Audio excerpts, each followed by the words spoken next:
تو یہ سیدنا عمر بن خطاب رضی اللہ تعالیٰ عنہ یاد رکھیے سن 5 ہجری میں اسلام لائے، خطاب کے بیٹے تھے، قبیلہ عدی سے ان کا تعلق تھا، اور خطاب اس وقت بھی زندہ تھے جب دائرہ اسلام میں حضرت عمر بن خطاب رضی اللہ تعالی عنہ داخل ہوئے۔ آپ کی والدہ ماجدہ بھی اس وقت زندہ تھی۔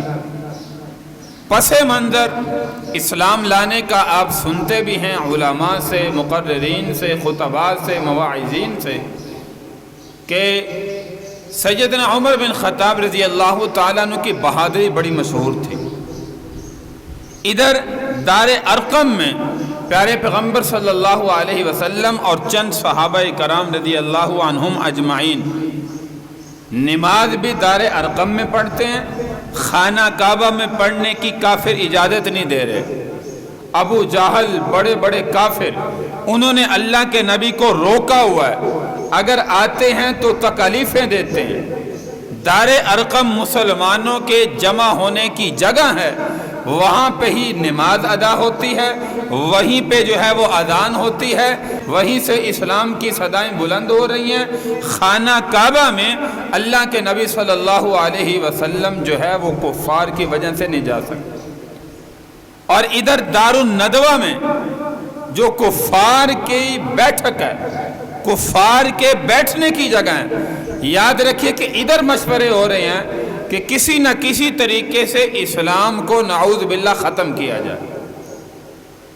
اور 1 ہجری سے لے کے یہ سن 5 ہجری تک، جب تک حضرت عمر بن خطاب رضی اللہ تعالیٰ عنہ اسلام میں داخل نہیں ہوئے، اس وقت تک اللہ کے نبی پر جو ہے وہ تکالیفیں ہیں، صحابہ پر تکالیفیں ہیں۔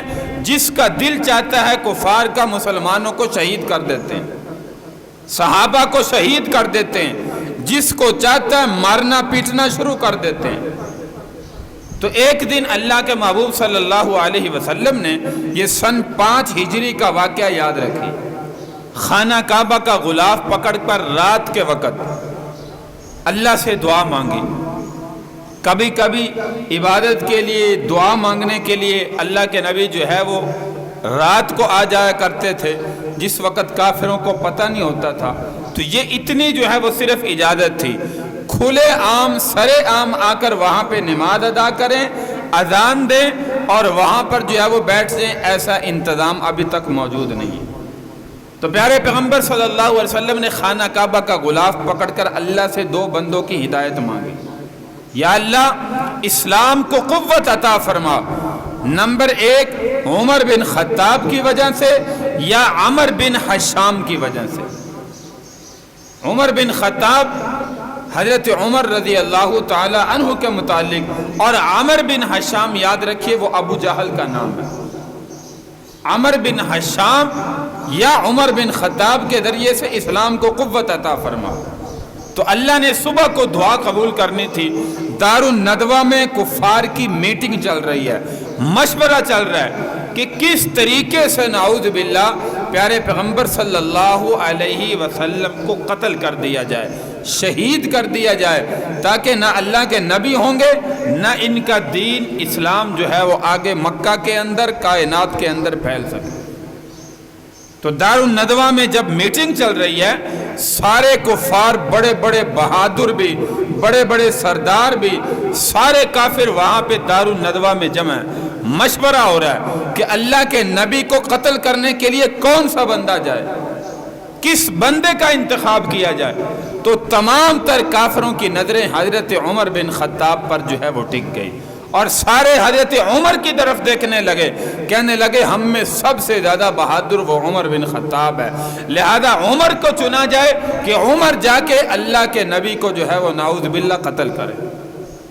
اب یہاں پہ تمام کافروں کی نظریں حضرت عمر کی طرف لگی ہیں۔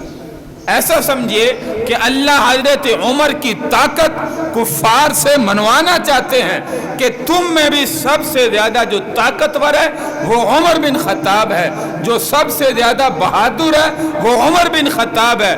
آج اسی عمر کو میں جو ہے وہ ہدایت دے کے تمہیں دنیا کے سامنے دکھلاؤں۔ تو تمام کافروں نے حضرت عمر کا انتخاب کیا. حضرت عمر نے تلوار اٹھائی. مختصر ذکر کرتا ہوں. حضرت عمر کا ارادہ کیا کہ آپ اکیلے جاؤ اور محمد الرسول اللہ کو جا کر جو ہے وہ قتل کرو. حضرت عمر نے تلوار اٹھائی. دار الندوہ مشورے کی جگہ سے سفر شروع کیا. ہاتھ میں ننگی تلوار ہے. راستے میں ایک صحابی ملتے ہیں. کہنے لگے عمر خیر ہو، آج بڑے غصے کے اندر جا رہے ہو، کیا بات ہے، کہاں جا رہے ہو، کس کو قتل کرنے کا ارادہ کر رہے ہو؟ تو عمر کہنے لگا آج تمہارے نبی محمد الرسول اللہ کو میں قتل کرنے کی نیت سے جو ہے وہ جا رہا ہوں. وہ کہنے لگے کہ پہلے ہمارے نبی کا چھوڑو، پہلے اپنی گھر کی خبر لو، گھر میں جا کے دیکھو، ان کو دیکھو وہ کیا کر رہے ہیں. تو یاد رکھیں کہ حضرت عمر کی اکلوتی بہن تھی. 2 بھائی تھے، عمر اور زید، اور ان کی اکلوتی بہن تھی جو اسلام لا چکی تھی. بہنوئی حضرت سعید بن زید رضی اللہ تعالی عنہ وہ بھی اسلام لا چکے تھے. تو جیسے عمر نے یہ خبر سنی، اللہ کے نبی کی طرف سفر کرنے کے بجائے اپنے گھر کو روانہ ہو گئے. جب گھر میں گئے، کان لگا کر دروازے سے سنا تو اندر سے قرآن کی تلاوت کی صدا آ رہی ہے. فوراً غصے میں دروازے پر دستک دی. بہن نے دروازہ کھولا. بہنوئی نے قرآن کہیں پہ چھپا دیا. جو صفحات میں کچھ لکھا ہوا تھا، سورہ طٰہٰ کی ابتدائی آیت مبارکہ تلاوت فرما رہے تھے. تو وہ ایک طرف چھپا دیا. کہا کہ کیا کر رہے ہو؟ کہا قرآن کی تلاوت کر رہے ہیں. فرمایا مسلمان ہو چکے ہو؟ ہاں ہم مسلمان ہو چکے ہیں.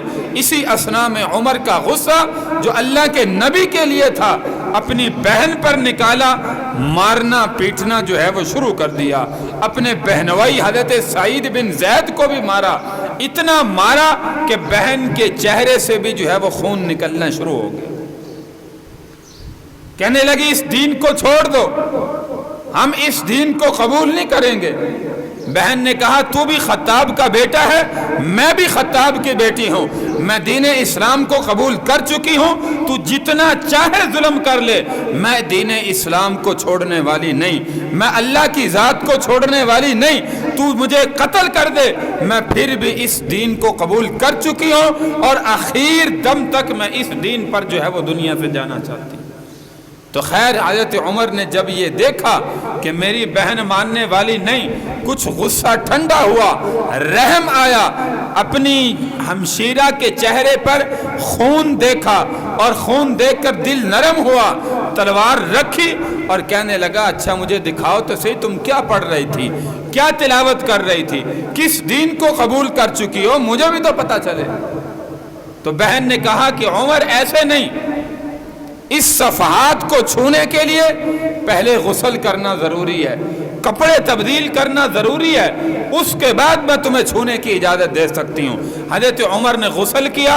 غسل کرنے کے بعد نیا لباس پہنا. لباس پہننے کے بعد یہ سورہ طٰہٰ کی آیت مبارکہ سامنے رکھی اور حضرت سعید بن زید رضی اللہ تعالی عنہ آپ کے بہنوئی نے تلاوت فرمائی. طٰہٰ مَا أَنزَلْنَا عَلَيْكَ الْقُرْآنَ لِتَشْقَىٰ إِلَّا تَذْكِرَةً لِمَن يَخْشَىٰ تَنزِيلًا مِّمَّنْ خَلَقَ الْأَرْضَ وَالسَّمَاوَاتِ الْعُلَىٰ. ابتدائی آیت مبارکہ، یہ 6 آیت مبارکہ سورہ طٰہٰ کی تلاوت فرمائی. حضرت عمر بن خطاب رضی اللہ تعالی عنہ آپ کے دل کی کیفیت نرم ہوتی گئی. یاد رکھیے ان آیت مبارکہ میں اللہ نے اپنی توحید کو بیان فرمایا.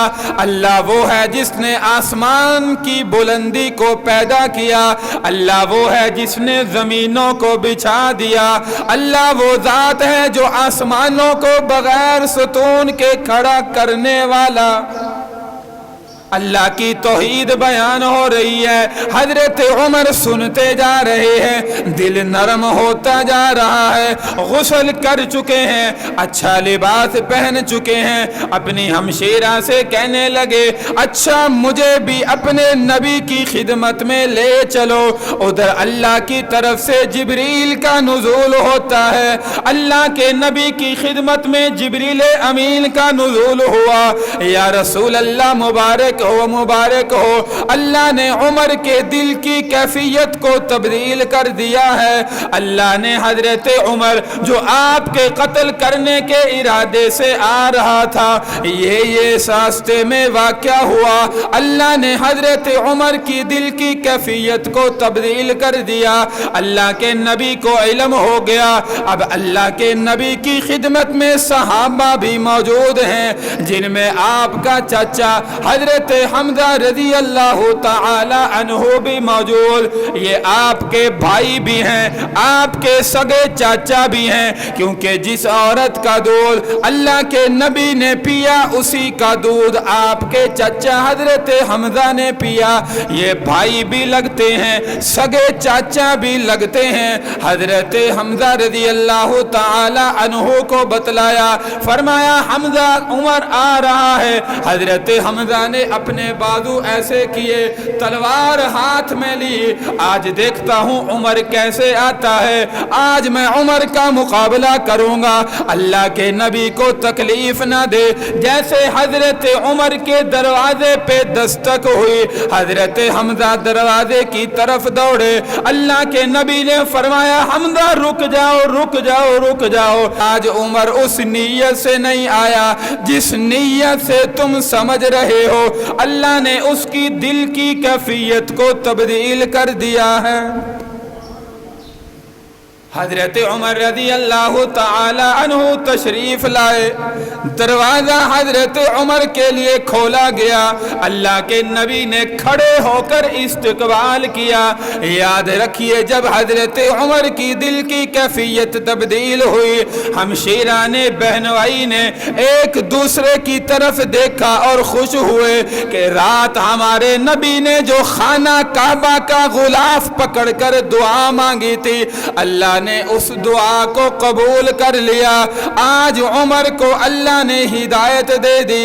یاد رکھیے حضرت عثمان سے زیادہ حضرت عمر کو مرتبہ کیسے ملا۔ سید عطا اللہ شاہ بخاری رحمت اللہ علیہ اپنی زبان میں کہتے ہیں ہر صحابی اللہ کے نبی کے مرید ہیں، لیکن حضرت عمر اللہ کے نبی کے مرید نہیں، مراد رسول ہیں۔ اللہ کے نبی نے اللہ سے مانگا یا اللہ یا مجھے حضرت عمر دے دے، عمر دے دے یا عمر بن حشام دے دے، یہ مراد رسول ہے۔ اللہ کے نبی نے اللہ سے مانگا، اللہ نے عمر عطا کیا، جب عمر عطا ہوا پھر دیکھیے کیفیت کیسے تبدیل ہوئی۔ حضرت عمر تشریف لائے، اللہ کے نبی نے کھڑے ہو کر استقبال فرمایا، اللہ کے نبی دستے بازو ہوئے، ایک دوسرے کے سینے کے ساتھ ملے۔ حضرت عمر تاریخ کی کتابوں میں لکھتے ہیں کہ آج کے دن اللہ کے نبی نے جو مجھ سے معانقہ فرمایا، جو مجھ سے دستے بازو ہوئے، مجھے سینے کے ساتھ لگایا، مجھے ایسے زور سے دبایا، اگر تھوڑی دیر اور دبا لیتے مجھے خطرہ تھا کہ میری دائیں پسلی بائیں میں گھس جاتی اور بائیں پسلی دائیں میں گھس جاتی۔ یہ اس طاقت کا نشہ اللہ کے نبی توڑنا چاہتے تھے، جو کافر کہتے تھے ہمارے اندر سب سے زیادہ طاقتور، سب سے زیادہ بہادر حضرت عمر ہیں۔ اللہ کے نبی نے اتنا دبایا پھر چھوڑ دیا۔ حضرت عمر کہتے ہیں کہ خدا کی قسم اللہ کے نبی نے جس طاقت سے دبایا، اگر تھوڑی دیر اور دبا دیتے میری یہ حالت غیر ہو جاتی۔ یاد رکھیے ہر نبی کے اندر اللہ نے 40 جنتی آدمیوں کی طاقت رکھی ہے، اور 40 جنتی آدمیوں کی طاقت ایک جنتی کے اندر 1000 دنیا کے انسانوں کی طاقت موجود ہوتی ہے۔ ایک نبی میں 40 جنتی آدمیوں کی طاقت موجود ہوتی ہے. یہ اللہ کے نبی حضرت عمر کو دکھانا چاہتے تھے. اس کے بعد حضرت عمر بن خطاب رضی اللہ تعالی عنہ اللہ کے نبی کے پاس بیٹھے اور دائرہ اسلام کے اندر جو ہے وہ داخل ہوئے. کلمہ پڑھا اشہد ان لا الہ الا اللہ وحدہ لا شریک لہ واشہد ان محمدا عبدہ ورسولہ. کلمہ پڑھ کے دائرہ اسلام کے اندر جو ہے وہ داخل ہو. یہاں پہ یہ سارے واقعے کو ایک شاعر اپنی زبان کے اندر جو ہے وہ بیان کرتا ہے کہ تمہیں یارو مبارک ہو عمر ابن خطاب آیا، عمر ابن خطاب آیا. خدا سے میں نے مانگا تھا دعاؤں کا جواب آیا، دعاؤں کا جواب آیا. حضرت عمر اسلام لائے، اللہ کے نبی کی خدمت میں حاضر ہوئے، دائرہ اسلام میں داخل ہوئے، اللہ کے نبی کے پاس بیٹھے، کلمہ پڑھا، اسلام میں داخل ہوئے. کلمہ پڑھنے کے بعد اللہ کے نبی نے سوال کیا کہ وہ کیا تھی چیز جو تجھ کو میری محفل میں لائی ہے؟ اچانک آج تبدیلی بتاؤ کیسے آئی ہے، بتاؤ کیسے آئی ہے؟ حضرت عمر نے جواب دیا کہ سنی میں نے بہن سے وہ جو لے کر تو کتاب آیا، جو لے کر تو کتاب آیا. اللہ کے نبی نے پھر سوال کیا، اللہ نے تجھے ہدایت عطا فرمائی. حضرت عمر ماجرا دیکھ رہے ہیں، صحابہ بھی موجود ہیں.